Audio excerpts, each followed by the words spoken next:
Another show of Real Talk. Today, is me, Joseph. I'm here with Brendan, Danny, and we will be talking about the ends will always justify the means. So when you guys hear that, what do you believe that means? And do you believe it to be true? Nah, you're a guest. I'll go first. To that last question one more time. That if I believe it's true? Yeah, do you believe it's true? Like because we all know it's a saying. Everybody says that, right? And do we believe that to be true? Do we is it really true for us?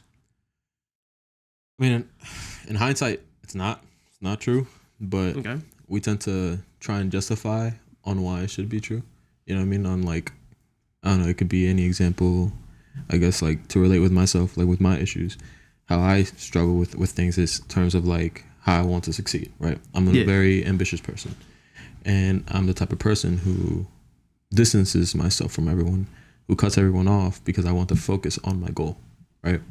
Because in my mind, the ends would justify the means. If I cut everybody off, I would have more time to reach my goal, right? Of course. But then in hindsight, then when there's times where I'm alone, I look around and I realize, damn, I have nobody.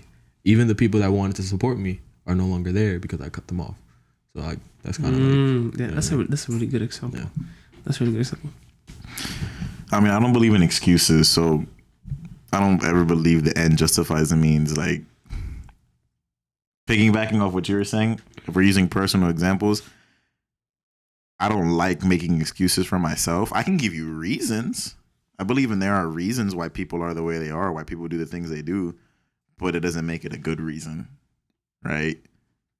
Because the thing with me, right, the ends justify the means. That's just a fancy way of saying shortcuts. Mm-hmm. So another way of saying shortcuts is another way of saying I can do bad things for a good outcome or for my benefit. Because anytime you do something wrong that can affect other people, it's usually for your own benefit, whether it seems good. So I'm not a person that I don't like excuses. My shortcomings are my shortcomings. My mistakes are my mistakes. They happen, point blank, period. It doesn't justify, just because of the result that happened doesn't justify the action it took. Because that's like me saying, damn, I need money to buy a house, and I go to Chase and I rob it.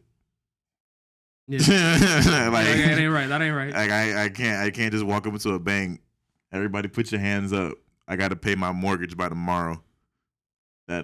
It's kind of stupid. Yeah, I mean, and if you really think about it, I mean, how many people are in your same position and they're not doing that, right? Mm-hmm. Many of us, right? We have certain situations, certain struggles that others also have, and they don't go the lengths that we do. They don't try to go the same ways that we do sometimes, or we don't go the same way other people would do, right? Like you said, you wouldn't go and rob a bank or whatever, just like somebody else, maybe they will do it, maybe that is their way to handle their situations. And I think that when we do that, it's because we are afraid. It comes from a place of fear, and we want to take possession. We want to take control of what's going on, and we believe that if we control it and we know that it's gonna be all right in our mind, then it's correct, and it doesn't matter how we do it, it's gonna be fine, But I honestly believe that it kind of comes from a place of fear, because you're let me not do it the right way or the way it is said to be right. I'm just gonna go this other way because for me it feels safer. For me it feels better. So I think it really does come a sense of fear. Could also come with pride. Yeah. In a way, it's kind of like the term that it's not personal. It's just business. You know what I mean? I'm doing this, but it's because of business. I'm trying to get the money. You know what I mean? Yeah.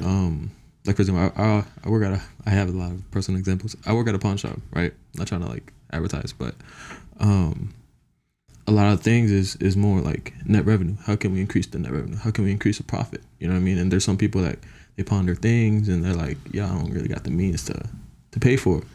So we just, hey man, you got 30 days. If not, it ain't personal. It's business. We're gonna put it out for sale and now we're gonna sell it. You know what I mean?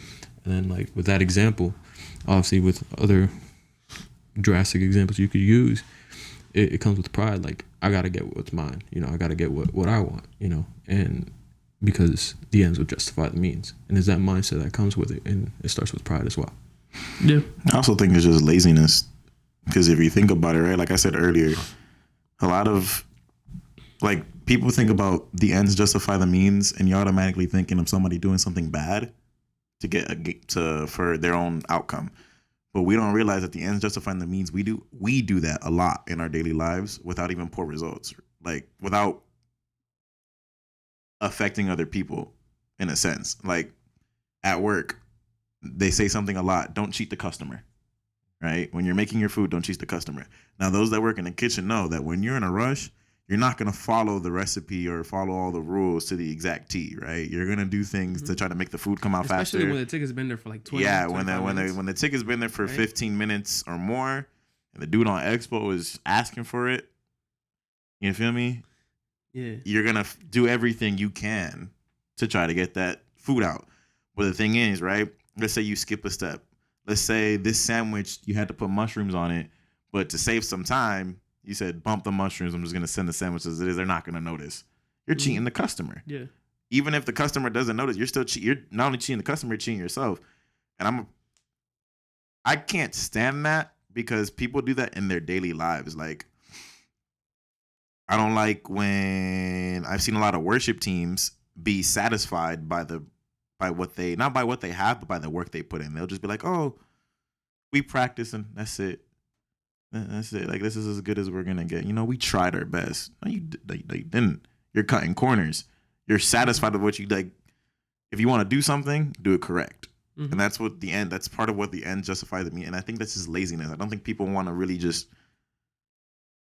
put in the work to get the results they want. They just want the results now. So it's not even just laziness, it's also impatience. So like, they want it now. Like, if I want a song to come out good, I want it now. And then I start cutting corners to try to get that song out, or I start cutting corners to try to get that food out, or I start trying to cut corners to get what I want. And it all fits together. It's a thing of pride, laziness, impatience. Yeah. Dirty sinners. No, for real. And then, like, in a way, how now that we know that, right? Pride, fear, laziness, right? We got all these things. How can we not do that, right? Because we're always trying to figure out ways to do things, right?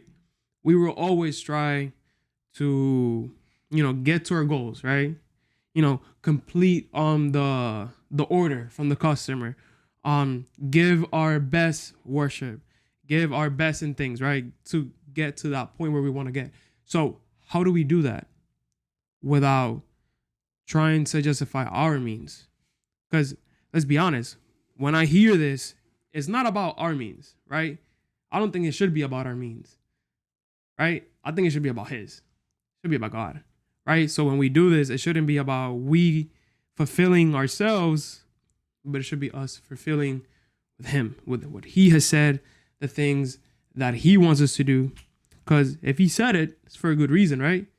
We all agree to that. There was a law, and the law is good, right? So I agree with that. So how do we do that? How can we live a life where we don't try to justify the ends with our means? Like, I think I said that wrong, but how can we do it with Him and not us?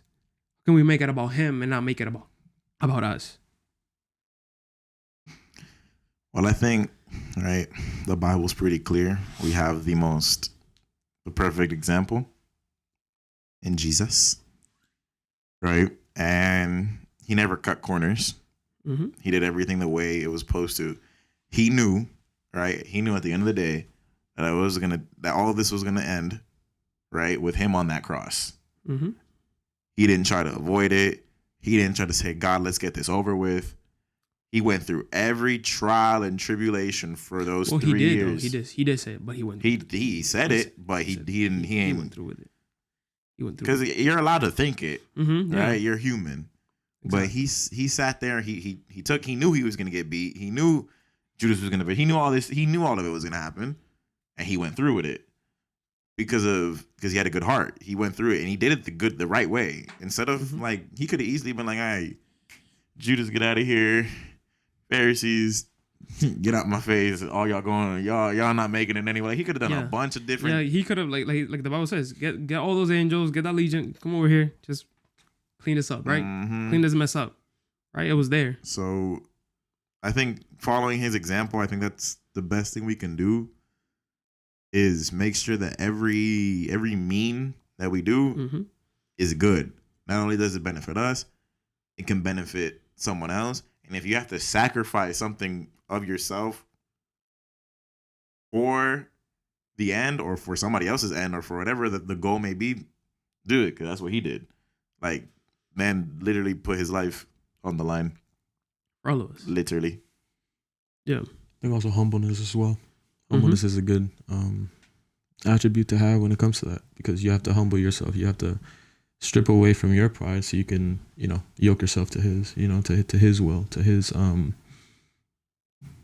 way of how he wants you to walk. You know what I mean? Because, when it comes to with the fear, laziness, pride, impatience, all these things that may come into place when it comes to justifying the means, you have to humble yourself, even when it comes to, I guess to get a little deeper, like when it comes to sin, we always justify why we sin. I mean, I'm married here, so it don't matter, might as well, Yeah. Or like, oh, I did this because I was feeling this way, or like I hit this person because I was angry, Lord, you know what I mean? But like all these things, whatever the case may be, you have to humble yourself. You have to truly analyze yourself. You have to be honest. You have to self-evaluate, and then you have to humble yourself in order to truly like repent in a way. You know what I mean? For sure. Like, it's not just like, hey, my bad, I'm sorry. Sorry, Joseph, my bad. No, it's like, damn, I did Joseph dirty. I can't keep doing this. I tend to do this, and because I do this, now me and Joseph aren't as cool. Hey, Joseph, I'm sorry. Yeah, it has to be wrong. Wholeheartedly, you know what I mean? Exactly. Like, admitting that you was wrong, admitting that there is faults in your actions and things that you could have done better is a true key aspect when it comes to repentance and when it comes to like walking with God. You have to humble yourself. Yeah, for sure. And I truly believe that. And like Danny said, the best example, Jesus, right? He showed us that. He humbled himself at that moment, right? In the garden. He said, let it be your will, not mine. That's humbleness. Right there, that shows us that perfect and that great example of saying, it's you, not me. And maybe I want to do this, maybe this is not what I want. But if this is what you say, this is what I'm going to do. And that comes with a lot of obedience, right? Showing that, doing that comes with a lot of obedience. And it's not easy. Because, not many times, like I've been through it where I have to do something and I'm like, if I do it this way, it's going to be so much quicker, so much easier. And then I'm like, this is not what God has for me. Like, this isn't the way he wants me to do it. Like I want to be great, bro. Like, I honestly want to be great in the kitchen. I want to be great in what I do. I want to be great and successful. But the way I sometimes want to do it is not the way he wants me to do it. And if I got to go through the struggles, I got to go through the struggles. Like Lenny said, he went through the mug. He did it all. I got to do it too, And it's just a little bit, because what he did was greater than anything I could do. Yeah. That struggle. But it comes to that place where we gotta humble ourselves. We gotta humble ourselves, and we need to be obedient and be like, you know what? It's not about me. It's about you. So I'm gonna go with what you say. I'm gonna fulfill what you say. And many times it's very hard. Like I can really say it's hard. Like it's hard, man. Like it's hard. And then when you say sin, like that is in a way what that happens a lot when we sin. Like I've been in moments where I've sinned and I'm like, dang, like I already sinned. So if I do this other sin, doesn't even matter because I already did it. So I'm like, okay, whatever, and we try to justify. And then at one point I'm like, God will forgive me, because maybe I don't really say it, but there's this conscience within me that says it's okay because you've been forgiven. But I mean, at that point, right, being honest with you guys, I think I'm just being a hypocrite. Because if I'm here saying I gotta be like Christ, yet I'm doing something that Christ will not do, I'm just being a hypocrite. And we're not gonna be perfect, but I am choosing to sin and follow the law of sin than to follow his law and practice the fruits of the spirit. It's like saying, you know what? Don't give me the tools you have for me to fight with the way I try to justify the means. I'm just gonna try to justify the means on my own. You know? It's kind of like You go first. You start talking. All All right, let's go. Oh my God. All right. It's like, because you said something that I was already putting in my head. As soon as this is quick, look at it like this. If you have to justify it yourself and the Bible cannot justify it, you're wrong. Point blank, period. That's it. All right, that's my tidbit. That's good. I forgot what exactly I was going to reply to on what you said. Oh, yeah, like, oh, God is going to forgive me, right? It's kind of like what Paul says. I forgot which book exactly. I can't be like, yeah, Romans, I don't know. But it's basically when he says that he prayed to God 3 times to take out the thorn in his side. And God says, my grace is more than sufficient, you know? It's like that. Damn, that hits. Like, yes, his grace is more than sufficient, but the difference is Paul didn't say like, all right, cool, I'm just going to chill with the thorn. It's like, nah, like, I hate this thorn on my side, but I understand that your grace is sufficient. I'm going to focus on your grace within me, upon you, your love and all these things, but I'm still going to hate this thorn. I'm not going to be like, all right, the thorn is in my side, let me at least massage it, you know what I'm saying? Like, nah, like, it's like, I hate this thing in me. I hate the fact that I'm like this.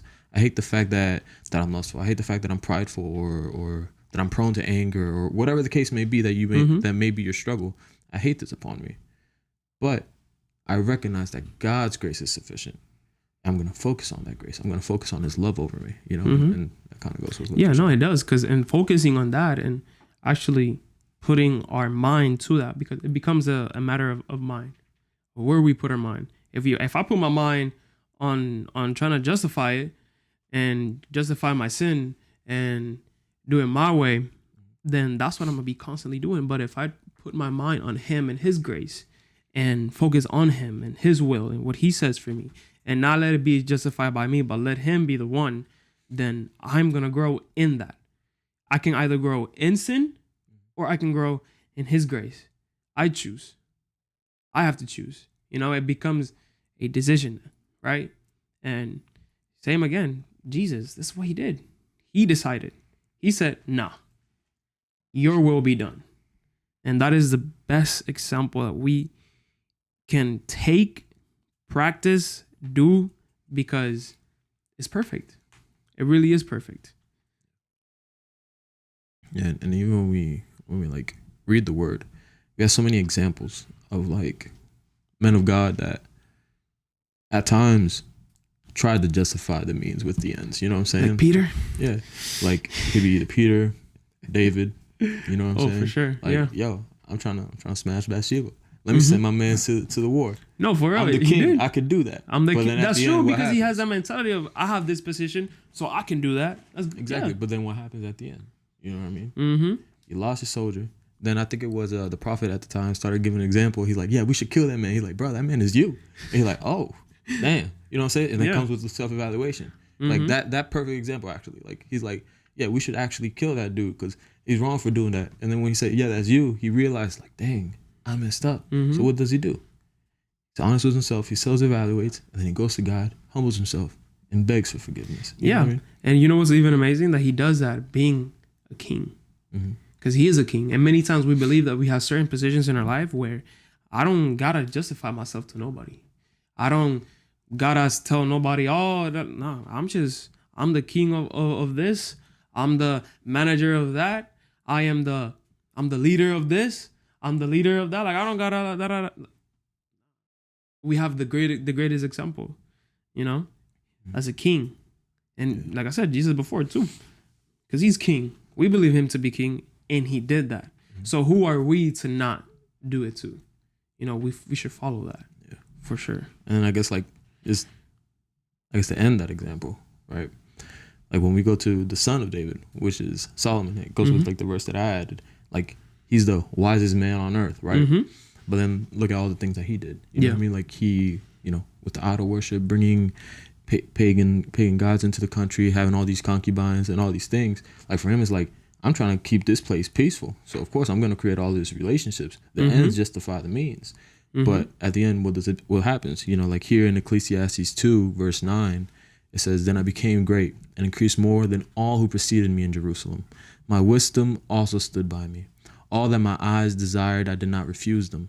I did not withhold my heart from any pleasure, for my heart was pleased because of all my labor, and all this was my reward for all my labor. Thus I considered all my activities which my hands had done, and the labors which I had exerted, and behold, all was vanity." In other words, useless, and striving after the wind. And there was no profit under the sun. Like he did all those things, but at the end, in his last days, he's like, it wasn't worth a damn. it was useless. You know what I'm saying? It was useless. So it's kind of like that. Like, yeah, I've been trying to justify the means with the ends, or whatever the case may be. And I did all that. You know what I mean? I wanted this, I had it. You know what I'm saying? I did all these things. I had all the riches, I had all the wisdom, I had all the slaves, or whatever the case that comes with being a king at those times. At the end of the day, he sat down, looked at it all, and he's like, useless. You know what I mean? So it comes with all that. All right, well, what did we learn here today, kids? God. God's will, bro. Just go with will. that. Just go with that, or else you're gonna waste your time. All right. What did you learn Waste today? your time. Ends don't justify the means. Don't justify the means. All right. My final piece of wisdom: don't rob a bank just to pay your mortgage. All right, y'all. No, to pay your mortgage.